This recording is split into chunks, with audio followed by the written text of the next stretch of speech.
ಶಾಸಕ ಮುನಿರತ್ನ ಮೇಲೆ ಮೊಟ್ಟೆ ಎಸೆತ ಪ್ರಕರಣದ ತನಿಖೆ ಚುರುಕುಗೊಳಿಸಿದ ನಂದಿನಿ ಲೇಔಟ್ ಪೊಲೀಸರು ಇಂದು ಘಟನಾ ಸ್ಥಳಕ್ಕೆ ಮಹಜರ್ ನಡೆಸಿದ್ದಾರೆ. ಶಾಸಕ ಮುನಿರತ್ನ ಘಟನೆ ಹೇಗಾಯಿತು ಅಂತ ಪೊಲೀಸರಿಗೆ ವಿವರಿಸಿದ್ದಾರೆ. ಘಟನೆ ವಿವರಿಸುವಾಗ ತನ್ನ ಮೇಲೆ ಆಸಿಡ್ ದಾಳಿ ಆಗಿದೆ ಅಂತ ಹೇಳಿದ್ದಾರೆ. ಮುನಿರತ್ನ ಹೇಳಿಕೆಯನ್ನ ಪೊಲೀಸರು ವಿಡಿಯೋ ರೆಕಾರ್ಡ್ ಮಾಡಿಕೊಂಡಿದ್ದಾರೆ. ಅತ್ಯಾಚಾರ ಮಾಡಿಲ್ಲ, ದಲಿತ ನಿಂದನೆ ಮಾಡಿಲ್ಲ, ಬ್ಲಾಕ್ ಮೇಲ್ ಮಾಡಿಲ್ಲ ಅಂತ ಆಣೆ ಮಾಡಲು ಶಾಸಕ ಮುನಿರತ್ನಗೆ ಬಹಿರಂಗ ಸವಾಲ್ ಹಾಕಲಾಗಿದೆ. ಆದಿಚುಂಚನಗಿರಿಗೆ ಇಂದು ಸಂತ್ರಸ್ತರು ಹಾಗೂ ದೂರುದಾರರು ಭೇಟಿ ನೀಡಿದ್ರು. ಇವತ್ತು ಮುನಿರತ್ನ ಬರಲಿಲ್ಲ, ಆದ್ರೆ ಯಾವತ್ತು ಬಂದ್ರೂ ನಾವು ಸಿದ್ಧರಿದ್ದೀವಿ. ಜೊತೆಗೆ ಬಹಿರಂಗ ಚರ್ಚೆಗೂ ಪಂಥ ಆಹ್ವಾನ ನೀಡಿದ್ದಾರೆ. ಮೈಸೂರು ಕೆಆರ್ಎಸ್ ರಸ್ತೆಗೆ ಸಿಎಂ ಸಿದ್ದರಾಮಯ್ಯ ಹೆಸರಿಡುವ ವಿಚಾರದ ಬಗ್ಗೆ ಪ್ರತಿಕ್ರಿಯೆ ನೀಡಿದ ಶಾಸಕ ಜಿಟಿ ದೇವೇಗೌಡ, ಸಂಸದರು ಆ ರಸ್ತೆಗೆ ಪ್ರಿನ್ಸಸ್ ರಸ್ತೆ ಅಂತ ನಾಮಕರಣ ಮಾಡಿದೆ ಎಂದಿದ್ದಾರೆ. ಅಲ್ಲಿ ಹೆಸರು ನಾಮಕರಣ ಮಾಡಿಲ್ಲ ಅನ್ನೋದಾದ್ರೆ ಸಿದ್ದರಾಮಯ್ಯ ಹೆಸರು ಇಟ್ರೇನು ತಪ್ಪಿಲ್ಲ ಅಂತ ಸಿದ್ದರಾಮಯ್ಯ ಪರ ಬ್ಯಾಟ್ ಬೀಸಿದ್ದಾರೆ. ತುಮಕೂರಿನಲ್ಲಿ ಅಂತಾರಾಷ್ಟ್ರೀಯ ವಿಮಾನ ನಿಲ್ದಾಣ ನಿರ್ಮಾಣಕ್ಕೆ ದಿನದಿಂದ ದಿನಕ್ಕೆ ಕೂಗು ಹೆಚ್ಚಾಗ್ತಾ ಇದೆ. ಇದೀಗ ಜನತೆಯ ಕೂಗಿಗೆ ಕೇಂದ್ರ ಸಚಿವ ಸೋಮಣ್ಣ ಹಾಗೂ ಗೃಹ ಸಚಿವ ಪರಮೇಶ್ವರ್ ಕೂಡ ಧ್ವನಿಗೂಡಿಸಿದ್ದಾರೆ. ರಾಜ್ಯದಲ್ಲಿ 2ನೇ ಅಂತಾರಾಷ್ಟ್ರೀಯ ವಿಮಾನ ನಿಲ್ದಾಣ ನಿರ್ಮಿಸುವುದಾದ್ರೆ ತುಮಕೂರಿನಲ್ಲಿ ನಿರ್ಮಾಣ ಮಾಡಿ ಎಂದಿದ್ದಾರೆ. ಬೆಂಗಳೂರಿನ ಕೂಗಳತೆ ದೂರದಲ್ಲಿದೆ. ರಾಜ್ಯದ 25ಕ್ಕೂ ಹೆಚ್ಚು ಜಿಲ್ಲೆಗಳಿಗೆ ಇದೇ ಮಾರ್ಗವಾಗಿ ಪ್ರಯಾಣ ಮಾಡಬೇಕು. ಜಿಲ್ಲೆಯಲ್ಲಿ 4-5 ರಾಷ್ಟ್ರೀಯ ಹೆದ್ದಾರಿಗಳು ಹಾದು ಹೋಗುತ್ತವೆ. ಎಲ್ಲಾ ಭಾಗದ ಜನರಿಗೆ ಅನುಕೂಲ ಆಗಲಿದೆ ಅಂತ ಹೇಳಿದ್ದಾರೆ.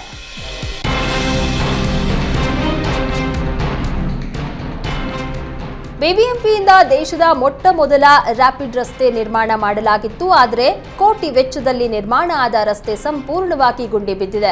2022 ಡಿಸೆಂಬರ್ನಲ್ಲಿ ಉದ್ಘಾಟನೆ ಮಾಡಿದ್ದ ರಸ್ತೆಗೆ 1 ಕಿಲೋಮೀಟರ್ಗೆ 10 ಕೋಟಿಯಂತೆ ಖರ್ಚು ಮಾಡಲಾಗಿತ್ತು. ಇದೀಗ ಪ್ರಾಯೋಗಿಕವಾಗಿ ಓಲ್ಡ್ ಮದ್ರಾಸ್ ರೋಡ್ನಲ್ಲಿ ನಿರ್ಮಾಣವಾದ ರಸ್ತೆಯಲ್ಲಿ ಸಿಮೆಂಟ್ ಕಿತ್ತು ಬಂದಿದೆ. 40 ವರ್ಷ ಬಾಳಿಕೆ ಬರುತ್ತೆ ಅಂತ ಬಿಬಿಎಂಪಿ ಹೇಳಿತ್ತು. ಆದರೆ 2 ವರ್ಷವೂ ಬಾಳಿಕೆ ಬಂದಿಲ್ಲ ಅಂತ ವಾಹನ ಸವಾರರು ಆಕ್ರೋಶ ವ್ಯಕ್ತಪಡಿಸಿದ್ದಾರೆ. ಡೆಡ್ಲಿ ಓಮ್ನಿ ಆಂಬ್ಯುಲೆನ್ಸ್ ಸಂಚಾರ ನಿಷೇಧಕ್ಕೆ ಸಾರಿಗೆ ಇಲಾಖೆ ಗಂಭೀರ ಚಿಂತನೆ ನಡೆಸಿದೆ. ಓಮ್ನಿ ಆಂಬ್ಯುಲೆನ್ಸ್ ಬಳಕೆ ರೋಗಿಗಳಿಗೆ ಸೇಫ್ ಅಲ್ಲ. ಅಪಘಾತ ಸಂಭವಿಸಿದ್ರೆ ರೋಗಿ ಸೇರಿದಂತೆ ಜೊತೆಗಿರುವವರಿಗೆ ಪ್ರಾಣಕ್ಕೆ ಅಪಾಯ ಅಂತ 2017ರಲ್ಲೇ ಬ್ಯಾನ್ ಮಾಡುವಂತೆ ಆರೋಗ್ಯ ಇಲಾಖೆ ಮನವಿ ಮಾಡಿತ್ತು. ಆದರೆ 2018 ಏಪ್ರಿಲ್ನಿಂದ ಓಮಿನಿ ಆಂಬ್ಯುಲೆನ್ಸ್ ಬ್ಯಾನ್ ಎಂದು ಸಾರಿಗೆ ಇಲಾಖೆ ಹೇಳಿ ಸೈಲೆಂಟ್ ಆಗಿತ್ತು. ಇದೀಗ ರಾಜ್ಯದಲ್ಲಿ ಓಮಿನಿ ಆಂಬ್ಯುಲೆನ್ಸ್ ನೋಂದಣಿ ಹಿಂಪಡೆಯುವ ಬಗ್ಗೆ ಚಿಂತನೆ ಮಾಡಲಾಗಿದೆ. ರಾಜ್ಯದಲ್ಲಿ 70,000ಕ್ಕೂ ಹೆಚ್ಚು ಓಮಿನಿ ಆಂಬ್ಯುಲೆನ್ಸ್ಗಳು ಕಾರ್ಯಾಚರಣೆ ನಡೆಸ್ತಾ ಇವೆ. ಇದೀಗ ಖಾಸಗಿ ಆಸ್ಪತ್ರೆ ಮಾಲೀಕರಿಗೆ ಓಮಿನಿ ಆಂಬ್ಯುಲೆನ್ಸ್ ತಲೆಬಿಸಿಯಾಗಿದೆ. ಗ್ಯಾಸ್ ತುಂಬಿದ ಲಾರಿಗೆ ಗ್ರಾನೈಟ್ ದಿಮ್ಮಿಗಳನ್ನ ಸಾಗಿಸ್ತಾ ಇದ್ದ ಲಾರಿ ಡಿಕ್ಕಿ ಹೊಡೆದ ಪರಿಣಾಮ ಸ್ಥಳದಲ್ಲಿ ಗ್ಯಾಸ್ ಲಾರಿ ಹೊತ್ತಿ ಉರಿದಿದೆ. ಗ್ಯಾಸ್ ಲಾರಿ ಚಾಲಕನ ಸ್ಥಿತಿ ಗಂಭೀರವಾಗಿದೆ. ಚಿಕ್ಕಬಳ್ಳಾಪುರ ತಾಲೂಕು ಹುನೇಕಲ್ ಗ್ರಾಮದ ಬಳಿ ಅಪಘಾತ ಸಂಭವಿಸಿದೆ. ಬೆಂಗಳೂರು ಹೈದರಾಬಾದ್ ರಾಷ್ಟ್ರೀಯ ಹೆದ್ದಾರಿಯಲ್ಲಿ ಕೆಲ ಹೊತ್ತು ಟ್ರಾಫಿಕ್ ಜಾಮ್ ಉಂಟಾಗಿತ್ತು. ಸ್ಥಳಕ್ಕೆ ಚಿಕ್ಕಬಳ್ಳಾಪುರ ಎಸ್ಪಿ ಕುಶಾಲ್ ಚೌಕ್ಸಿ ಭೇಟಿ ನೀಡಿ ಪರಿಶೀಲನೆ ನಡೆಸಿದ್ದಾರೆ. ಕುಂಭಮೇಳಕ್ಕಾಗಿ ಮೈಸೂರಿನಿಂದ ಲಕ್ನೋಗೆ ವಿಶೇಷ ರೈಲು ಸಂಚಾರ ನಡೆಸಲಿದೆ. ಮೈಸೂರು ಲಕ್ನೋ ಜಂಕ್ಷನ್ ಏಕಮುಖ ಸ್ಟೇಷನ್ ಎಕ್ಸ್ಪ್ರೆಸ್ ಡಿಸೆಂಬರ್ 29ರ ಭಾನುವಾರ ರಾತ್ರಿ 12:30ಕ್ಕೆ ಮೈಸೂರಿನಿಂದ ಹೊರಟು ಡಿಸೆಂಬರ್ 31ರ ಮಂಗಳವಾರ ಬೆಳಗ್ಗೆ 4 ಗಂಟೆಗೆ ಲಕ್ನೋ ಜಂಕ್ಷನ್ ಅನ್ನು ತಲುಪಲಿದೆ. ವಿಶೇಷ ರೈಲು 11 ಸೆಕೆಂಡ್ ಜನರಲ್ ಕ್ಲಾಸ್ ಬೋಗಿಗಳು, 2 ಸ್ಲೀಪರ್ ಕ್ಲಾಸ್ ಬೋಗಿಗಳು ಮತ್ತು ಎಸ್ಎಲ್ಆರ್ಡಿ ಸೇರಿದಂತೆ 20 ಬೋಗಿಗಳನ್ನು ಒಳಗೊಂಡಿರುತ್ತದೆ. ಹೆಚ್ಚಿನ ಮಾಹಿತಿ ಭಾರತೀಯ ರೈಲ್ವೆಯ ವೆಬ್ಸೈಟ್ನಲ್ಲಿ ಲಭ್ಯ ಇದೆ. ಕರುನಾಡಿನ ಹೆಮ್ಮೆಯ ನಂದಿನಿಗೆ ಉತ್ತರ ಭಾರತದಲ್ಲಿ ಡಿಮ್ಯಾಂಡ್ ಹೆಚ್ಚಾಗಿದೆ. ದೆಹಲಿಯ ಬಳಿಕ ಯುಪಿಗೂ ಕೆಎಂಎಫ್ನ ನಂದಿನಿ ಹಾಲು ಶೀಘ್ರದಲ್ಲಿಯೇ ಉತ್ತರ ಪ್ರದೇಶದಲ್ಲೂ ಮಾರಾಟ ಆಗಲಿದೆ. ಈಗಾಗಲೇ ಉತ್ತರ ಪ್ರದೇಶಕ್ಕೆ ಭೇಟಿ ಕೊಟ್ಟಿರುವ ಕೆಎಂಎಫ್ ಟೀಮ್ ಹಿರಿಯ ಅಧಿಕಾರಿಗಳ ಜೊತೆ ಮಾತುಕತೆ ನಡೆಸಿದ್ದಾರೆ. ಯುಪಿ ಜೊತೆಗೆ ರಾಜಸ್ಥಾನ, ಮುಂಬೈನಲ್ಲೂ ಮಾರ್ಕೆಟ್ ವಿಸ್ತರಿಸೋದಕ್ಕೆ ಪ್ಲಾನ್ ಮಾಡಲಾಗಿದೆ. ಬಿಎಂಟಿಸಿ ಆಡಳಿತ ಮಂಡಳಿ ನೌಕರರಿಗೆ ಬಿಗ್ ಶಾಕ್ ಕೊಟ್ಟಿದೆ. ಡಿಸೆಂಬರ್ 31ರಿಂದ ಮುಷ್ಕರಕ್ಕೆ ಮುಂದಾದ ನೌಕರರಿಗೆ ನಿರ್ಬಂಧ ಹಾಕಿದೆ. ಮುಷ್ಕರ ಮಾಡುವುದನ್ನು ನಿರ್ಬಂಧಿಸಿ ಬಿಎಂಟಿಸಿ ಆಡಳಿತ ಮಂಡಳಿ ಅಧಿಸೂಚನೆಯನ್ನ ಹೊರಡಿಸಿದೆ. ಅತ್ಯವಶ್ಯಕ ಸೇವೆಗಳ ಅಧಿನಿಯಮ 2013ರ ಅನ್ವಯ ಬಿಎಂಟಿಸಿ ಸೇವೆ ಅತ್ಯವಶ್ಯಕ ಸೇವೆ ಎಂದು ಪರಿಗಣನೆಯಾಗಿದ್ದು ಮುಂದಿನ 6 ತಿಂಗಳು ನೌಕರರು ಮುಷ್ಕರ ಮಾಡುವಂತಿಲ್ಲ. ಜನವರಿ 1ರಿಂದ ಅನ್ವಯವಾಗುವಂತೆ 6 ತಿಂಗಳು ಬಿಎಂಟಿಸಿ ನೌಕರರ ಮುಷ್ಕರಕ್ಕೆ ನಿರ್ಬಂಧ ಹೇರಲಾಗಿದೆ. ಹುಬ್ಬಳ್ಳಿ ಧಾರವಾಡ ಅವಳಿ ನಗರದಲ್ಲಿ ಮತ್ತೆ ಪೊಲೀಸರ ಗುಂಡಿನ ಸದ್ದು ಕೇಳಿಬಂದಿದೆ. ಧಾರವಾಡದ ನವಲೂರಿನ ಮನೆಯೊಂದಕ್ಕೆ ಕನ್ನ ಹಾಕಿದ್ದ ಆರೋಪಿ ಪಾಲಾ ವೆಂಕಟೇಶ್ವರ ರಾವ್ನನ್ನ ಬಂಧಿಸಲಾಗಿತ್ತು. ಹೆಚ್ಚಿನ ವಿಚಾರಣೆಗೆ ಕರೆದುಕೊಂಡು ಹೋಗ್ತಾ ಇದ್ದಾಗ ಪೊಲೀಸರ ಮೇಲೆ ದಾಳಿ ನಡೆಸಿದ್ದಾನೆ. ಈ ವೇಳೆ ನಟೋರಿಯಸ್ ಕ್ರಿಮಿನಲ್ ಮೇಲೆ ಪೊಲೀಸರು ಫೈರಿಂಗ್ ಮಾಡಿದ್ದಾರೆ. ಮೂಲತಃ ಆಂಧ್ರಪ್ರದೇಶದ ಪಾಲಾ ವೆಂಕಟೇಶ್ವರ ರಾವ್ 80ಕ್ಕೂ ಹೆಚ್ಚು ಕಳ್ಳತನದಲ್ಲಿ ಭಾಗಿಯಾಗಿದ್ದ 5 ರಾಜ್ಯಗಳ ಪೊಲೀಸರಿಗೆ ಬೇಕಾಗಿದ್ದ ನಟೋರಿಯಸ್ ಕ್ರಿಮಿನಲ್ ಬಂಧನದಿಂದ ನಿಟ್ಟುಸಿರು ಬಿಡುವಂತಾಗಿದೆ. ಧಾರವಾಡದ ನವಲೂರಿನಲ್ಲಿ ಜೂನ್ 6ರಂದು ಚಡ್ಡಿ ಗ್ಯಾಂಗ್ ಮನೆಗೆ ನುಗ್ಗಿ ಹಲ್ಲೆ ನಡೆಸಿ ದರೋಡೆ ಮಾಡಿತ್ತು. ಇದೀಗ ಪೊಲೀಸರು ಜೂನ್ 6ರಂದು ನಡೆದಿದ್ದ ದರೋಡೆ ಹಾಗೂ ಹಲ್ಲೆಯ ಸಿಸಿಟಿವಿ ವಿಡಿಯೋ ರಿಲೀಸ್ ಮಾಡಿದ್ದಾರೆ. 4-5 ಜನ ದರೋಡೆಕೋರ ಗ್ಯಾಂಗ್ ಮನೆ ಮಾಲೀಕನನ್ನ ಹೊರಗಡೆ ಎಳೆದು ತಂದು ರಸ್ತೆಯಲ್ಲಿ ಹಲ್ಲೆ ನಡೆಸಿರುವ ದೃಶ್ಯ ಸೆರೆಯಾಗಿದೆ. ಸದ್ಯ ನಟೋರಿಯಸ್ ಗ್ಯಾಂಗ್ನ ಒಬ್ಬ ಸದಸ್ಯನನ್ನ ಬಂಧಿಸಲಾಗಿದೆ.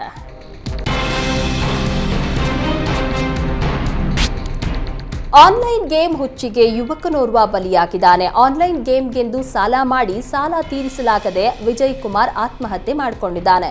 ಬೀದರ್ ಜಿಲ್ಲೆಯ ಬೇಲೂರು ಗ್ರಾಮದಲ್ಲಿ ಘಟನೆ ನಡೆದಿದೆ. ಮೊದಲು 10 ಲಕ್ಷ ರೂಪಾಯಿ ಸಾಲ ಮಾಡಿ ಆನ್ಲೈನ್ ಗೇಮ್ನಲ್ಲಿ ಹಣ ಕಳೆದುಕೊಂಡಿದ್ದ. ಆ ಸಾಲವನ್ನ ಕುಟುಂಬಸ್ಥರು ತೀರಿಸಿದ ಮೇಲೂ ಮತ್ತೆ 2 ಲಕ್ಷ ರೂಪಾಯಿ ಸಾಲ ಮಾಡಿ ಕಳೆದುಕೊಂಡಿದ್ದ. ಈ ವಿಷಯ ಮನೆಯಲ್ಲಿ ಗೊತ್ತಾದ್ರೆ ತೊಂದರೆ ಆಗುತ್ತೆ ಎಂಬ ಕಾರಣಕ್ಕೆ ಪೆಟ್ರೋಲ್ ಸುರಿದುಕೊಂಡು ಆತ್ಮಹತ್ಯೆಗೆ ಯತ್ನಿಸಿದ್ದಾನೆ. ಗಂಭೀರ ಗಾಯಗೊಂಡ ಯುವಕನನ್ನ ಬೀದರ್ನ ಬಿಮ್ಸ್ ಆಸ್ಪತ್ರೆಗೆ ಸೇರಿಸಲಾಗಿತ್ತು. ಚಿಕಿತ್ಸೆ ಫಲಕಾರಿಯಾಗದೆ ಇಂದು ವಿಜಯ್ ಕುಮಾರ್ ಮೃತಪಟ್ಟಿದ್ದಾನೆ. ಚಾಲಕನ ನಿಯಂತ್ರಣ ತಪ್ಪಿ ಟೂರಿಸ್ಟ್ ಬಸ್ ಪಲ್ಟಿಯಾದ ಘಟನೆ ಹೊನ್ನಾವರದ ಹುಲಿಯಪ್ಪನ ಕಟ್ಟೆ ಹತ್ತಿರದ ಬಾಳೆಗದ್ದೆ ತಿರುವಿನಲ್ಲಿ ನಡೆದಿದೆ. 8 ಮಂದಿಗೆ ಗಂಭೀರವಾದ ಗಾಯವಾಗಿದೆ. ಬೆಂಗಳೂರಿನಿಂದ ಗೋಕರ್ಣಕ್ಕೆ ಒಟ್ಟು 20 ಜನ ಪ್ರಯಾಣಿಕರನ್ನ ಕರೆದೊಯ್ಯಲಾಗ್ತಾ ಇತ್ತು. 8 ಜನರಿಗೆ ಗಂಭೀರ ಗಾಯವಾಗಿದ್ದು ಹೆಚ್ಚಿನ ಚಿಕಿತ್ಸೆಗಾಗಿ ಮಣಿಪಾಲ್ ಆಸ್ಪತ್ರೆಗೆ ರವಾನೆ ಮಾಡಲಾಗಿದೆ.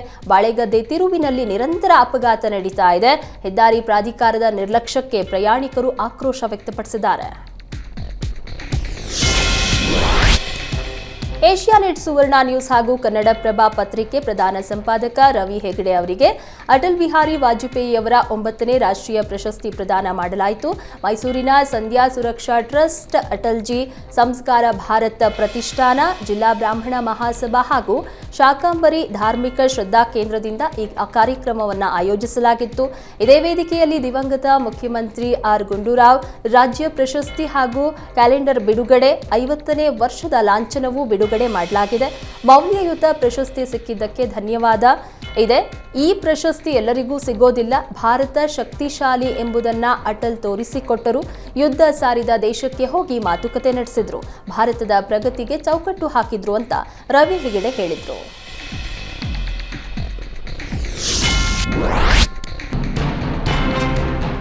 ಸಿಲಿಕಾನ್ ಸಿಟಿ ಬೆಂಗಳೂರಿನಲ್ಲಿ ಹೊಸ ವರ್ಷಾಚರಣೆಗೆ ಕ್ಷಣಗಣನೆ ಶುರುವಾಗಿರುವ ಹಿನ್ನೆಲೆ ಬೆಂಗಳೂರು ನಗರ ಪೊಲೀಸ್ ಕಮಿಷನರ್ ಬಿ ದಯಾನಂದ್ ಮಹತ್ವದ ಸೂಚನೆಗಳನ್ನು ಪೊಲೀಸರಿಗೆ ನೀಡಿದ್ದಾರೆ.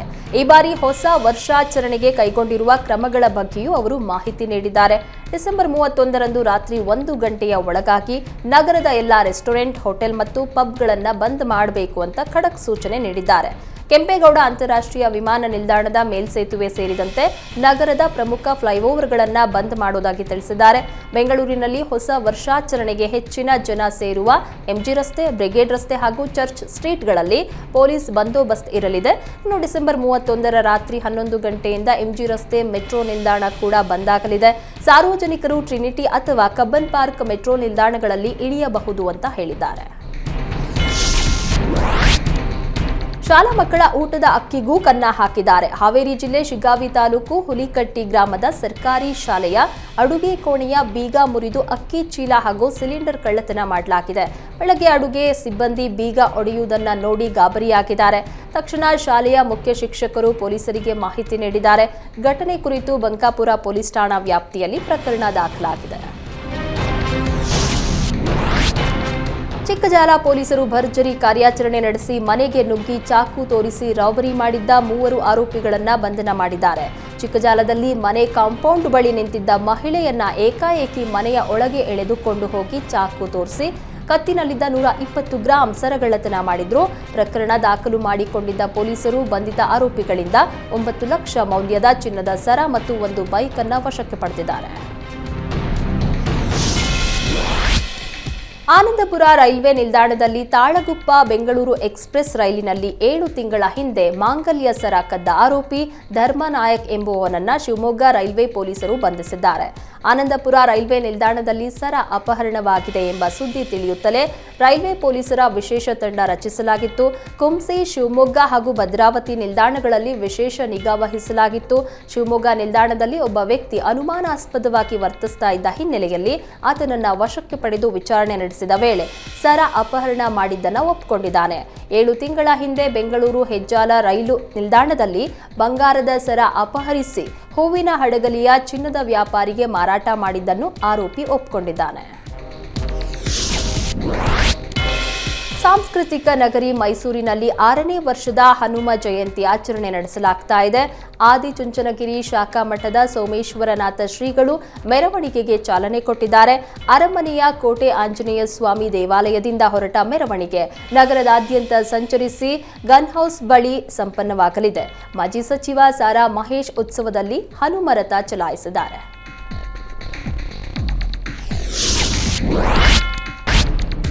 ವೀಕೆಂಡ್ ಹಾಗೂ ಇಯರ್ ಎಂಡ್ ಹಿನ್ನೆಲೆ ಕಾಫಿನಾಡಿಗೆ ಪ್ರವಾಸಿಗರ ದಂಡೆ ಹರಿದು ಬರ್ತಾ ಇದೆ. ಭಾರೀ ವಾಹನದಿಂದ ಮುಳ್ಳಯ್ಯನಗಿರಿಯಲ್ಲಿ ಗಂಟೆಗಟ್ಟಲೆ ಟ್ರಾಫಿಕ್ ಜಾಮ್ ಉಂಟಾಗ್ತಾ ಇದೆ. ಶುಕ್ರವಾರ ಒಂದೇ ದಿನ 1800ಕ್ಕೂ ಅಧಿಕ ವಾಹನಗಳು ಬಂದಿದೆ. ಟ್ರಾಫಿಕ್ ಕ್ಲಿಯರ್ ಮಾಡುವುದಕ್ಕೆ ಪೊಲೀಸರು ಪರದಾಟ ನಡೆಸಿದ್ದಾರೆ.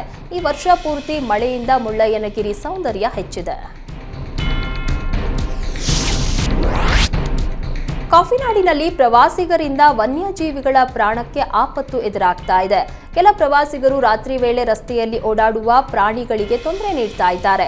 ಮುಳ್ಳಯ್ಯನಗಿರಿ ತಪ್ಪಲಿನ ತ್ರಿವಿಕ್ ಹೋಟೆಲ್ ಮಾರ್ಗದಲ್ಲಿ ಚಿರತೆ ರಸ್ತೆ ದಾಟುವ ವೇಳೆ ವಾಹನದಲ್ಲಿ ಫಾಲೋ ಮಾಡಿ ಕಾರಿನ ಲೈಟ್ ಬಿಟ್ಟಿದ್ದಾರೆ. ಗಾಬರಿಯಾಗುವ ಪ್ರಾಣಿಗಳಿಂದ ಸುತ್ತಮುತ್ತಲಿನ ಹಳ್ಳಿಗರಿಗೆ ಕಷ್ಟವಾಗುತ್ತೆ. ಪ್ರಯಾಣಿಕರು ಎಂಜಾಯ್ ಮಾಡಿ ಹೋಗ್ತಾರೆ, ಅನುಭವಿಸೋದು ಹಳ್ಳಿಗರು ಅಂತ ಆಕ್ರೋಶ ವ್ಯಕ್ತಪಡಿಸಿದ್ದಾರೆ.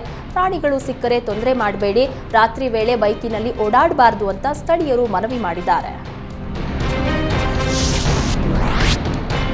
ಚಿತ್ರಕಲಾ ಪರಿಷತ್ ವತಿಯಿಂದ 22ನೇ ಚಿತ್ರಸಂತೆ ಜನವರಿ 5ರಂದು ಆರಂಭವಾಗಲಿದ್ದು ಸಿಎಂ ಸಿದ್ದರಾಮಯ್ಯ ಚಾಲನೆ ನೀಡಲಿದ್ದಾರೆ. ಈ ಬಾರಿ ಹೆಣ್ಣು ಮಕ್ಕಳಿಗೆ ಚಿತ್ರಸಂತೆ ಸಮರ್ಪಣೆ ಮಾಡಲಾಗಿದೆ. ಬೆಳಗ್ಗೆ 8ರಿಂದ ರಾತ್ರಿ 8ರವರೆಗೂ ಚಿತ್ರಸಂತೆ ನಡೆಯಲಿದ್ದು 20 ರಾಜ್ಯಗಳ ಕಲಾವಿದರ ಕಲಾಕೃತಿಗಳ ಅನಾವರಣವಾಗಲಿದೆ.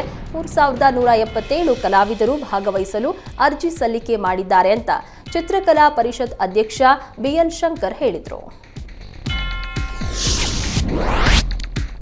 ಹುತಾತ್ಮ ಯೋಧ ಕ್ಯಾಪ್ಟನ್ ಪ್ರಾಂಜಲ್ ತಂದೆಯಿಂದ ಮಂಗಳೂರಿನ ಬಂಗ್ರಕೂಳೂರಿನ ಗೋಲ್ಡ್ ಫಿಂಚ್ ಸಿಟಿಯಲ್ಲಿ 8ನೇ ವರ್ಷದ ರಾಮ ಲಕ್ಷ್ಮಣ ಜೋಡುಕರೆ ಕಂಬಳಕ್ಕೆ ಭರ್ಜರಿ ಚಾಲನೆ ನೀಡಲಾಗಿದೆ. ಮಂಗಳೂರು ಕಂಬಳ ದಕ್ಷಿಣ ಕನ್ನಡ ಸಂಸದ ಕ್ಯಾಪ್ಟನ್ ಬ್ರಿಜೇಶ್ ಚೌಟ ನೇತೃತ್ವದಲ್ಲಿ ನಡೆಯುತ್ತಿದೆ. ನಾಳೆ ಬೆಳಗ್ಗೆವರೆಗೂ ಕಂಬಳ ನಡೆಯಲಿದ್ದು ದೇಶ ವಿದೇಶಗಳಿಂದ ಪ್ರವಾಸಿಗರು ಆಗಮಿಸ್ತಾ ಇದ್ದು 150ಕ್ಕೂ ಹೆಚ್ಚು ಜೋಡಿ ಕೋಣಗಳು ಸ್ಪರ್ಧೆಯಲ್ಲಿ ಪಾಲ್ಗೊಳ್ಳಲಿವೆ.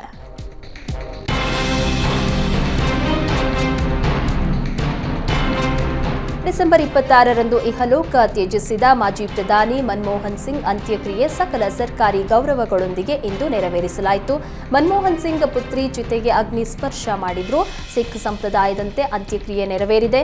ದೆಹಲಿಯ ನಿಗಮಬೋಧ ಘಾಟ್ನಲ್ಲಿ ನಡೆದ ಅಂತಿಮ ವಿಧಿವಿಧಾನದ ವೇಳೆ ಪ್ರಧಾನಿ ನರೇಂದ್ರ ಮೋದಿ, ರಾಷ್ಟ್ರಪತಿ ದ್ರೌಪದಿ ಮುರ್ಮು, ಕಾಂಗ್ರೆಸ್ ಅಧ್ಯಕ್ಷ ಮಲ್ಲಿಕಾರ್ಜುನ ಖರ್ಗೆ ಸೇರಿದಂತೆ ಬಿಜೆಪಿ, ಕಾಂಗ್ರೆಸ್ ಮತ್ತಿತರ ರಾಜಕೀಯ ಪಕ್ಷಗಳ ನಾಯಕರು, ಮನಮೋಹನ್ ಸಿಂಗ್ ಕುಟುಂಬಸ್ಥರು, ಆಪ್ತರು ಅಂತಿಮ ನಮನ ಸಲ್ಲಿಸಿದರು. ಮೈಸೂರಿನ ರೈಲ್ವೆ ನಿಲ್ದಾಣದ ದಾಸಪ್ಪ ವೃತ್ತದ ಸಮೀಪ ಚಲಿಸ್ತಾ ಇದ್ದ ಸರ್ಕಾರಿ ಬಸ್ನಲ್ಲಿ ಆಕಸ್ಮಿಕ ಬೆಂಕಿ ಕಾಣಿಸಿಕೊಂಡಿದೆ. ತಕ್ಷಣ ಬಸ್ನಿಂದ ಪ್ರಯಾಣಿಕರು ಕೆಳಗಿಳಿದಿದ್ದಾರೆ. ಕೂಡಲೇ ಅಗ್ನಿಶಾಮಕ ಸಿಬ್ಬಂದಿ ಸ್ಥಳಕ್ಕಾಗಮಿಸಿ ಬೆಂಕಿಯನ್ನ ನಂದಿಸಿದ್ದಾರೆ. ಪೈಪ್ನಿಂದ ಡೀಸೆಲ್ ಸೋರಿಕೆಯಾಗಿ ಬೆಂಕಿ ಕಾಣಿಸಿಕೊಂಡಿದೆ ಅಂತ ಹೇಳಲಾಗಿದೆ. ಅದೃಷ್ಟವಶಾತ್ ಯಾವುದೇ ಅನಾಹುತ ಸಂಭವಿಸಿಲ್ಲ. ದೇವರಾಜ ಠಾಣೆ ಪೊಲೀಸರು ಸ್ಥಳಕ್ಕೆ ಭೇಟಿ ನೀಡಿ ಪರಿಶೀಲನೆ ನಡೆಸಿದ್ದಾರೆ. ಹಾಸನ ಜಿಲ್ಲೆಯಲ್ಲಿ ಗಜಪಡೆಯ ಹಾವಳಿ ಮುಂದುವರೆದಿದೆ. ಬೇಲೂರು ತಾಲೂಕಿನ ದೇವಲಾಪುರ ಗ್ರಾಮದಲ್ಲಿ 8 ಮಂದಿ ರೈತರು ಭತ್ತ ಕಟಾವು ಮಾಡಿ ಚೀಲದಲ್ಲಿ ತುಂಬಿಟ್ಟಿದ್ರು. ಟ್ರ್ಯಾಕ್ಟರ್ ಮೂಲಕ ಭತ್ತ ಸಾಗಿಸಲು ಸಿದ್ಧತೆ ನಡೆಸಿದ್ರು. ಆದರೆ ತಡರಾತ್ರಿ ದಾಳಿ ಮಾಡಿರುವ 12 ಕಾಡಾನೆಗಳು 8 ಜನ ರೈತರಿಗೆ ಸೇರಿದ ಸುಮಾರು 60 ಕ್ವಿಂಟಾಲ್ ಭತ್ತ ತಿಂದು ಹಾಕಿದೆ. ಉಳಿದ ಭತ್ತದ ಚೀಲಗಳನ್ನು ಚೆಲ್ಲಾಪಿಲ್ಲಿ ಮಾಡಿವೆ. ಅಂದಾಜು 3 ಲಕ್ಷ ಬೆಲೆಯ ಭತ್ತವನ್ನ ನಾಶ ಮಾಡಿದೆ. ಕಷ್ಟಪಟ್ಟು ಬೆಳೆದಿದ್ದ ಭತ್ತದ ಫಸಲು ಕಳೆದುಕೊಂಡ ಅನ್ನದಾತರು ಕಂಗಾಲಾಗಿದ್ದಾರೆ. ಕಾಡಾನೆಗಳ ಹಾವಳಿಗೆ ಕಡಿವಾಣ ಹಾಕದ ಅರಣ್ಯ ಇಲಾಖೆ ಹಾಗೂ ಸರ್ಕಾರದ ವಿರುದ್ಧ ಆಕ್ರೋಶ ಹೊರಹಾಕಿದ್ದಾರೆ. ಮೈಸೂರಿನ ನಾಗರಹೊಳೆ ಅರಣ್ಯದ ದಮ್ಮನಕಟ್ಟೆಯಲ್ಲಿ ಸಫಾರಿ ವೇಳೆ ಪ್ರವಾಸಿಗರ ಕ್ಯಾಮೆರಾದಲ್ಲಿ ಅಪರೂಪದ ದೃಶ್ಯವೊಂದು ಸೆರೆಯಾಗಿದೆ. ಹುಲಿಯೊಂದು ಚಿರತೆಯನ್ನ ಬೇಟೆಯಾಡಲು ಮುಂದಾಗಿದೆ. ಚಿರತೆಯನ್ನ ನೋಡಿ ಬೇಟೆಯಾಡಲು ಹುಲಿ ಮುಂದಾಗಿದೆ. ಈ ವೇಳೆ ಚಿರತೆ ತಪ್ಪಿಸಿಕೊಂಡು ಮರವೇರಿ ಕುಳಿತಿದೆ. ಬಳಿಕ ಹುಲಿ ಮರವೇರುವ ಪ್ರಯತ್ನ ಮಾಡಿದ ದೃಶ್ಯವನ್ನ ಪ್ರವಾಸಿಗರು ಸೆರೆ ಹಿಡಿದಿದ್ದಾರೆ.